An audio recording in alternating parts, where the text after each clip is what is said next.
जिसके घर में अन्न, वस्त्र और धन किसी की कोई कमी नहीं थी, परंतु उसकी स्त्री बहुत ही कृपण थी, किसी भी भिक्षार्थी को कुछ नहीं देती, सारा दिन घर के कामकाज में लगी रहती। एक समय एक साधु महात्मा बृहस्पतिवार के दिन उसके द्वार पर आए और भिक्षा की याचना की। स्त्री उस समय घर के आंगन को लीप रही थी, इस कारण साधु महाराज से कहने लगी, महाराज, इस समय तो मैं घर लीप रही हूँ, आपको कुछ नहीं दे सकती, फिर किसी अवकाश समय आना। साधु महात्मा खाली हाथ चले गए। कुछ दिनों के पश्चात वही साधु महात्मा आए और उसी तरह भिक्षा मांगी। साहूकारनी उस समय लड़के को खाना खिला रही थी। कहने लगी, महाराज, मैं क्या करूं, अवकाश नहीं है, इसलिए आपको भिक्षा नहीं दे सकती। तीसरी बार महात्मा आए तो उसने उन्हें उसी तरह टालना चाहा, परंतु महात्मा जी कहने लगे, यदि तुमको बिल्कुल ही अवकाश हो जाए तो क्या तुम मुझको दोगी? साहूकारनी कहने लगी कि हाँ महाराज, यदि ऐसा हो जाए तो आपकी बड़ी कृपा होगी। साधु महाराज कहने लगे, अच्छा, मैं एक उपाय बताता हूँ। तुम बृहस्पतिवार के दिन सूर्योदय के बाद उठो और सारे घर में झाड़ू लगाकर कूड़ा एक कोने में जमा करके रख दो। घर में चौका इत्यादि मत लगाओ। फिर स्नान आदि करके घर वालों से कह दो कि उस दिन सब हजामत अवश्य बनवाएं। रसोई बनाकर चूल्हे के पीछे रखा करो, सामने कभी मत रखो।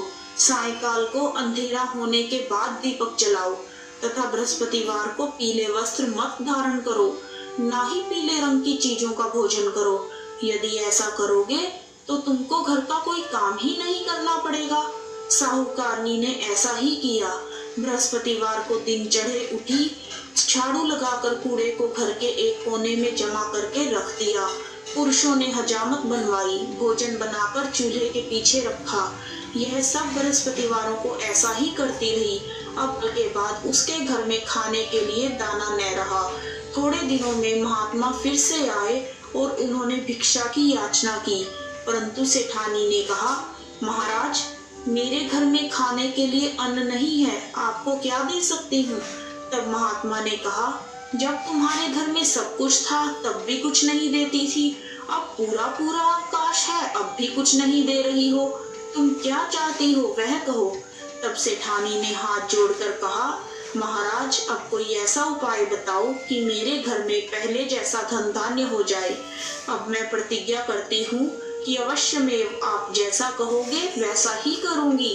तब महात्मा जी बोले, बृहस्पतिवार को प्रातःकाल उठकर स्नान आदि से निवृत्त होकर अपने घर को गौ के गोबर से लीपो तथा घर के पुरुष हजामत ना बनवाएं।